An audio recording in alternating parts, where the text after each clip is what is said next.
Organizing the mining farm is highly recommended as it allows you to quickly execute some of your tasks such as troubleshooting and maintenance. In this video, I'm going to talk about how you should organize your mining farm so that it is easily maintainable and be ready for future growth. Let's face it, you are not going to buy all the rigs all at once. And to top it off, you will not going to use the same rigs during the entire lifetime of your mining farm. The newer mining rigs always will have faster hash rates than the old ones, which soon you may find your purchases be a waste of shelf space. For example, most if not all GPU miners now are rendered useless to mine Bitcoins, and now these are taken over by ASIC rigs. As the algorithms get more complex, the return that you get from your rigs will be lowered over time. This means that there will be a dynamic flow of mining rigs into and out of your mining farm. So, what is a good way to go about this? Well, the most intuitive thing to do is to group the rigs by the manufacturer, and if possible, fill the entire row of cabinets with the same year and brand of rigs. That way, it will be easier to maintain and find as now all of the same rigs are being grouped together. Now, this is good and all, but what about if one rig needs to be replaced? Well, if that is the case, I would first check how long ahead you intend to obsolete these line of rigs. As I mentioned before, you will need to get newer rigs as they would do things faster and the return of investment would fall as the mining gets harder. So if it is close to the time that you want to replace the entire lineup of these rig model, then you might need to balance between the loss of income during this period for the down rig and the volume discount, as well as the time and cost of just replacing one rig versus doing everything in bulk. If the lost revenue is not justified, then I would suggest to buy the mining rig model in which you intend to bulk replace this particular model with. That way, you will still have a uniform model lineup of rigs. Labeling is quite the most essential thing that you need to do when organizing your rigs. Even with clustering, due to mining rigs fail at different rates, you will still end up with mining rigs that are here and there. So proper labeling is the next step that we can do to keep your mining farm organized. First, you will need to establish a numbering system. What you do is really up to you, but I can give you an example. We can start with a 5-digit code for each mining unit. So I would use an alphabet letter in the leftmost digit to distinguish the row, then the numerical value for the cabinet number, then the next 2 digits is the rig number starting from 1, counting from the top. And the last digit represents what equipment it is. So R will be rig, E will be electric cable, D will be data cable, P is for panel board, etc. In this case, B508R will be referred to the mining rig in row B, 5th cabinet, 8th from the top. As I said, you can do the numbering whatever you please. After all, it is your farm. But whatever you do, I would like to advise you that your numbering scheme should be both consistent and comprehensive. With that in mind, you will also need to print labels and stick it on every single of your asset, including cables. Yes, cables needed too, so that you will know which cable is for which rig space. Particularly with cables, you will need to label it for both ends of the cable just for easy troubleshooting and replacement. Lastly, you will need to relabel with the same number for any of the components that are replaced. Note, we are labeling the placeholder, not the component, which means that just because we replace a cable, for instance, the cable's purpose is still support a particular rig at the same location. Lastly, you need to keep track of your asset. If you want to do it in the simplest manner, a spreadsheet would do. Now, since I mentioned using the spreadsheet, let's continue on with this example. If I want to keep track of the data in the spreadsheet, I would organize all of the assets into individual sheets, and in each sheet you will have the following, which is the ID number, which this is what you label your asset is, the model number, which is what the model of the asset, the install date, which is the date of installation, the last maintenance date, which is the last done maintenance, and make sure that this is not filled up when the asset is first installed or replaced. And the last category is notes, which is the log of maintenance. And this can be just short notes, just a little note form of what you spot during your maintenance process. Now, a cell in your spreadsheet can be multi-line, so you can actually put a lot of entries in there. Just make sure to delete all of these when you replace the asset, because that the maintenance logs would not apply to your new asset. Of course, you might want to do this in a different manner, such as using a database or capturing different information. Now, again, the choice is up to you, but I will urge you to be disciplined in maintaining the information. As for each things that are installed, maintained, replaced, it needs to be reflected in the spreadsheet or a database. After all, this is the blueprint of your farm, and it will help you tremendously in the long run in keeping track of the various equipment in your mining farm. Now, the future is quite unknown, as cryptocurrency in general is very volatile in nature, and regulations are increasing all over the world. And to top that off, it is actually getting harder and harder to mine. So, what if you don't think the operation is profitable anymore? Well, if that is the case, you can decide pivoting your operation to suit other purposes, such as web or game server hosting. Although it will definitely not be as profitable, it will actually be much more consistent and predictable. You will definitely be not starting from scratch if you want to pivot, as the facility and the cable infrastructure is there already. And if you have GPU miners, those can be tweaked for these particular purposes as well. But buying used equipment for the pivot would not be that great of an investment, as you do not need powerful computers for server hosting in general. Heck, you can even diversify your operation portfolio by having a portion of your mining farm facility for server hosting. Then you can have a balance of consistency and not relying on a single source of income, which is Bitcoin mining.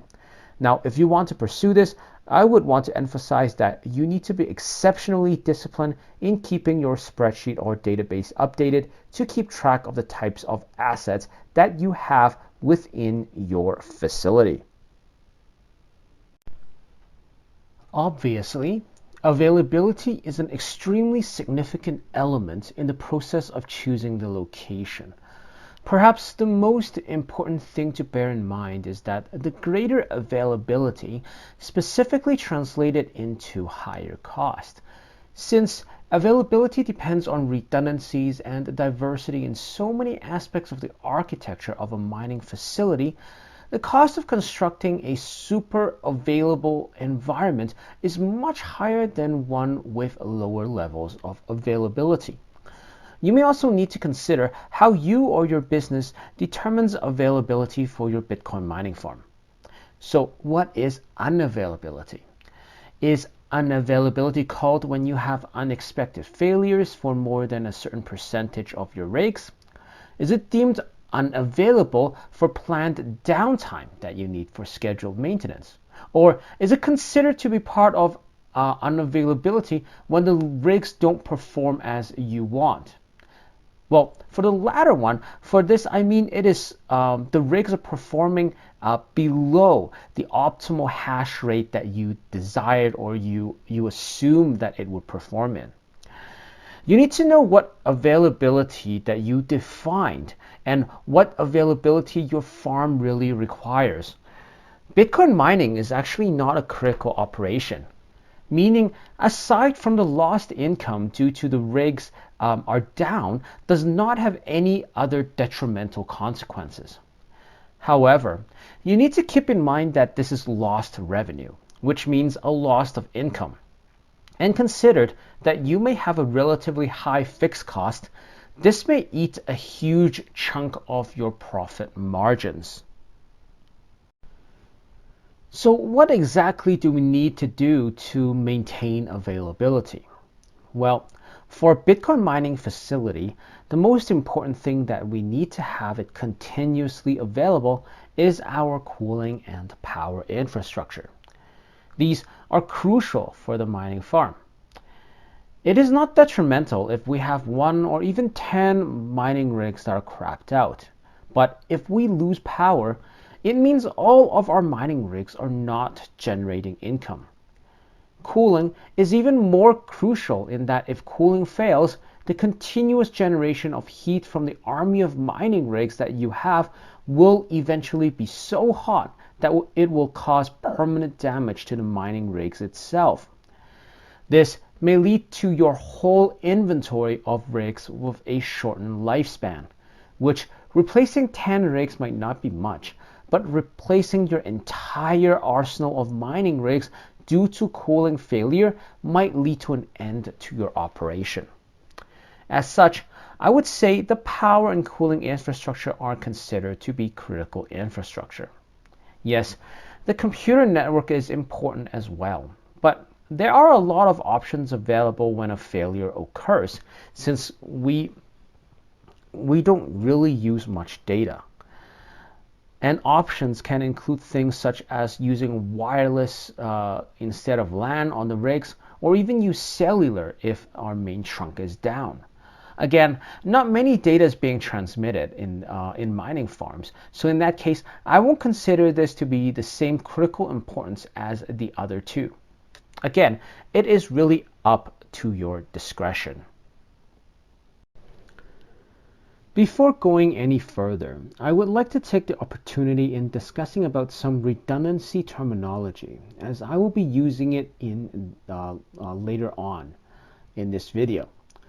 Redundancy would often be specified in terms of the number of additional components required to operate whatever facility that it is referring to, whether or not it is a Bitcoin mining facility or a substation. It doesn't matter. If the specific component needed to operate fails, a redundant part should take over. We have different configuration of redundancies, and they are applied depending on the type of situation it is. So let us go over these situations. As you can see in front of you, there is n, n plus 1, 2n, 2n plus 1, and 2n plus 2. Now, n is the minimum number of components required to operate the environment. So in this case, it means that there's no redundancy. Now, as for n plus 1, it is an environment where the amount required to run the environment is applied with a single additional variable, with the option to turn the redundant component into operation as needed. As an example, a third UPS is added to a system that requires 2 UPS with the potential to take over for any of the 2 required UPS devices when one is down. Now, 2n is an entirely redundant set of components. Now, if we use that same UPS example, this means that you have 2 other UPS that acts in parallel along with a redundant set of hardware and cabling. This means that you only need 2 UPS, but now you actually have 4 running at the same time. As for 2n plus 1, it means that with the 2n that are already currently running, you have 1 UPS on each side ready to switch in to replace those 2 UPS. So in total, in this example, we're going to have 6 UPS. As for 2n plus 2, or the last case, you basically have an additional UPS to switch in for each of the UPS that are running. So now you would have 2n plus 2, which is 8 UPS.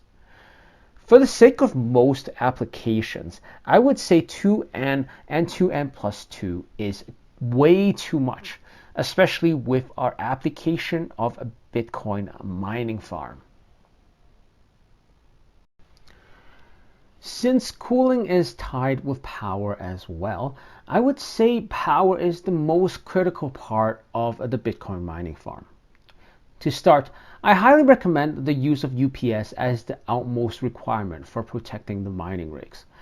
An uninterruptible power supply or uninterruptible power source or UPS is a device that, when the input power source fails, it provides emergency power to a load, or the mining farm in this case. A UPS differs from an auxiliary or emergency power source, or what we call backup generator, in that by providing energy contained in batteries, supercapacitors, or in flywheels, it can provide nearly instantaneous protection from input interruptions. Most uninterruptible power sources have very limited short supply of its lifetime of only, let's say, a few minutes. Yet this few minutes is enough to launch a standby power source or shut down all of your rigs safely and properly. A UPS is usually used in situations that have significant operations that might result in a huge business interruption or data loss if there is an accidental power disruption. The size of UPS units ranges from protecting a single device to massive units that can support an entire facility, including an entire Bitcoin mining facility. Heck, some UPS are large enough that even could supply an entire data center. When the input power source fails, the primary function of any UPS is to provide short-term power. However, most UPS units are also capable of correcting typical problems and issues such as surges, voltage drops, voltage sag, noise, and harmonic distortion. In this case, I would recommend to have a redundancy of n+1 for UPS, so that if the UPS is down, another one will automatically switch over. Making sure that the UPS is large enough to support the entire mining farm though. However, UPS only fixes the disruption that lasts in minutes, but not if there are sustainable outages that last for hours or days. One option that we can have is to have a backup generator which kick in when outages occur. You should have enough fuel for a few days, or enough for you to be confident that the utility companies can amend the outage. If you have enough investment money, you can go even further in creating a cogeneration facility within your mining farm where you generate power for your mining farm to consume, and any additional capacity can sell back to the grid. You can also have heat recovery systems so that you can recover the heat produced for your cooling system. This can in turn, if designed properly, provide you with redundancy for both your power and cooling needs. Of course, such designs are complex and it falls way outside of this course. If you have enough money, I recommend you to get a quote from a competent engineering firm that is specialized in cogeneration design if you are very interested in creating such type of facilities to co-support your mining farm.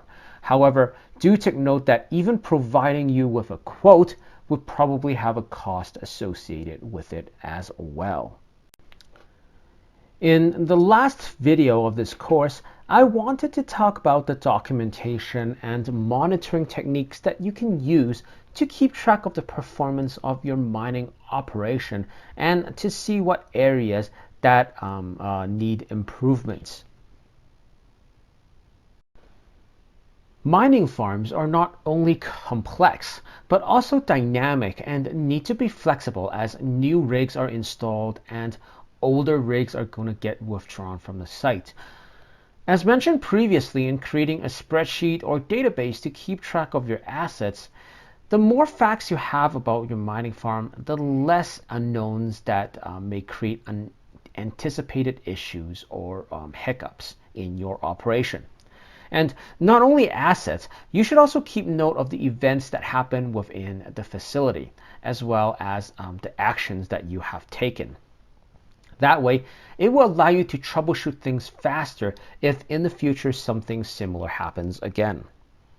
For example, If a power outage has occurred and the backup power did not kick in, you should record the time and date, how long did the outage occur, what causes the outage, as well as what should be done to prevent this from happening again. A map of the facility is one of the most important records to provide in a crypto mining farm. A map or floor plan at the very least should display clearances, cabinet positions, major equipment placement, and the mining farm's numbering scheme. This knowledge is valuable when allocating space for new mining rigs and important for planning future expansions. More comprehensive floor plans will also display the various styles and numbers of data ports and electrical receptacles that terminate at each cabinet position, as well as the exact routes that cabling and electrical conduits take inside the plenum space. These details are particularly useful when preparing to install or replace new mining rigs. Since the information is accessible without needing someone to physically access the area, having a facility floor plan helps you in planning future operation growth without being physically there. Not only that, it is much easier to communicate what you want to do and keep a record of the changes that you are implementing in your mining farm. So, how can you start creating a floor plan? Well, when you are hiring a contractor to build or repurpose the facility for mining purposes, be sure to insist to have a completed as-built drawings of the facility. When you hire contractors doing the electrical and data cable install or the power and cooling, etc., be sure to have them complete as-built drawings as well. Now, you should have most of the things on the draft floor plan already based on these as-built drawings beside your own numbering system. So basically, the contractors that you hire should already be completing most of the work for you in developing of this floor plan. With the spreadsheet or database that I have recommended you to create, you should have a fair amount of up-to-date knowledge of your rig inventory. And as I said earlier, the more detailed that you record, the better. What I also want to talk about regarding inventory is of your spare parts. For example, when a mining rig fails, you may replace it with a rig of the same model. But what happens with the old failed rig then? If it is within warranty, the decision can be really easy because you could just send it back either for repair or they would just give you a new rig. But without warranty, this rig, you basically just have to write it off and will be going to the landfill.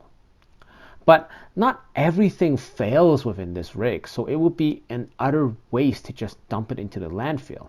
So instead, I would suggest you to get the rig for parts that can be used in your other mining rigs should failure happens in the future.